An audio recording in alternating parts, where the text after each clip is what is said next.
Graça e paz, meus irmãos. Abram suas Bíblias no livro de Atos, capítulo 15. Vamos fazer um estudo do versículo 1 ao 11. Trata-se da controvérsia sobre a circuncisão de gentios. Versículo 1. Alguns indivíduos que desceram da Judéia ensinavam aos irmãos: se não vos circuncidardes, segundo o costume de Moisés, não podeis ser salvos. Tendo havido da parte de Paulo e Barnabé contenda e não pequena discussão com eles, resolveram que esses dois e alguns outros dentre eles subissem a Jerusalém, aos apóstolos e presbíteros, com respeito a esta questão. Enviados, pois, e até certo ponto acompanhados pela igreja, atravessaram as províncias da Fenícia e Samaria, e narrando a conversão dos gentios, causaram grande alegria a todos os irmãos. Tendo eles chegado a Jerusalém, foram bem recebidos pela igreja, pelos apóstolos e pelos presbíteros, e relataram tudo o que Deus fizera com eles. Insurgiram-se, entretanto, alguns da seita dos fariseus que haviam crido, dizendo: é necessário circuncidá-los e determinar-lhes que observem a lei de Moisés. Então se reuniram os apóstolos e os presbíteros para examinar a questão. Havendo grande debate, Pedro tomou a palavra e lhes disse: irmãos, vós sabeis que desde há muito Deus me escolheu dentre vós para que por meu intermédio ouvissem os gentios a palavra do evangelho e crescem. Ora, Deus, que conhece os corações, lhes deu testemunho, concedendo o Espírito Santo a eles, como também a nós nos concedera, e não estabeleceu distinção alguma entre nós e eles, purificando-lhes pela fé o coração. Agora, pois, por que tentais a Deus, pondo sobre as cerviz dos discípulos um jugo que nem nossos pais puderam suportar, nem nós? Mas cremos que fomos salvos pela graça do Senhor Jesus, como também aqueles o foram.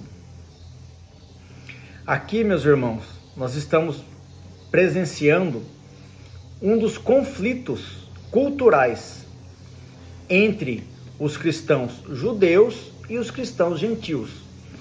Lembrando que naquela época os judeus seguiam a lei mosaica, e onde tinha um mandamento a respeito da circuncisão. Porém, os novos cristãos gentios que não eram judeus não seguiam a lei mosaica. E aí a gente acabava encontrando uma divergência entre o que nós podemos chamar hoje em dia de usos e costumes, de tradição, de constituição interna. Eu costumo dizer, inclusive, aos irmãos, quando nós estamos conversando, que nós somos iguais entre a maioria das religiões, 99%, e esse 1% que nós temos de diferença é o que nos divide, é o que causa os problemas, é o que causa a discórdia, que nós precisamos rever os nossos conceitos. O nosso foco é Cristo e não os usos e costumes internos de cada igreja. Vemos aqui no versículo 1, alguns indivíduos que desceram da Judéia ensinavam aos irmãos: se não vos circuncidades, segundo o costume de Moisés. Hoje, irmãos, e a partir daquela época já, nós já não vivemos mais no período da lei, nós vivemos no período da graça, que a salvação vem através da graça, na fé no nosso Senhor Jesus Cristo. Paulo e Barnabé, que estavam ali, vindos de Jerusalém, pregando a palavra do Senhor, tiveram uma contenda, e não pequena discussão com eles. Uma contenda é uma briga, é uma discórdia, é um confronto.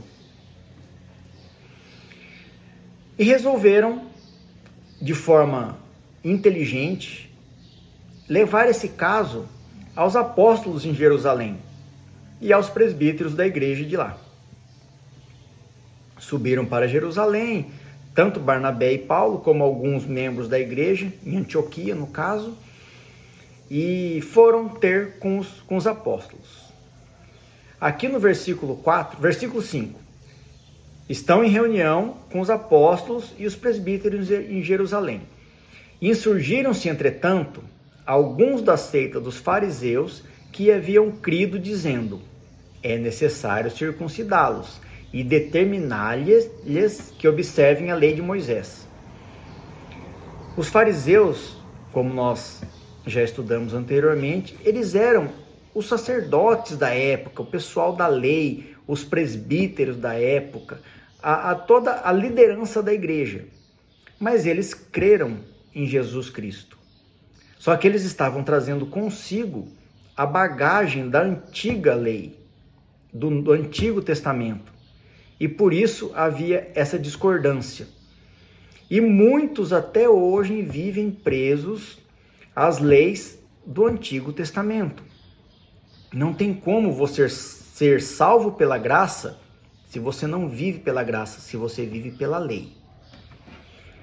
No versículo 7, no meio do versículo, observamos Pedro falando o seguinte: Pedro tomou a palavra e lhes disse. Pedro era, entre aspas, o líder dos apóstolos, né? Ele, pela sua postura, ele acabou liderando o pessoal ali. Não quer dizer que ele era mais importante, ele só era o líder. Versículo 8. Ora, Pedro falando, ora, Deus que conhece os corações, lhes deu testemunho concedendo o Espírito Santo a eles, no caso aos gentios, como também a nós nos concedera. Nós, porque Pedro era judeu, então ele está dizendo que o Espírito Santo foi concedido tanto a gentios como aos judeus. Versículo 9. E não estabeleceu distinção alguma entre nós e eles, purificando-lhes pela fé o coração. Observem que a palavra de Deus ela é pura, ela é simples, ela é leve. O problema está na interpretação das pessoas. Somos nós mesmos que acabamos fazendo com que a palavra de Deus se torne difícil. Versículo 10. Agora, pois, por que tentais a Deus, pondo sobre as cerviz dos discípulos um jugo? Aqui Pedro está exortando o sinédrio, né, o concílio que estavam reunidos ali. Por que vocês estão acrescentando coisas à lei, à salvação? Por que vocês estão dificultando que as pessoas se convertam e sigam o cristianismo? Peguei uma definição aqui do que é jugo.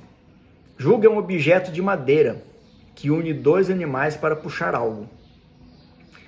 É como a gente fala hoje em dia, como se fosse a canga que você coloca no carro, nos bois para puxar o carro, ou no cavalo para puxar uma carroça, enfim. Nós temos uma referência aqui que fala justamente sobre como deve ser o jugo do cristão.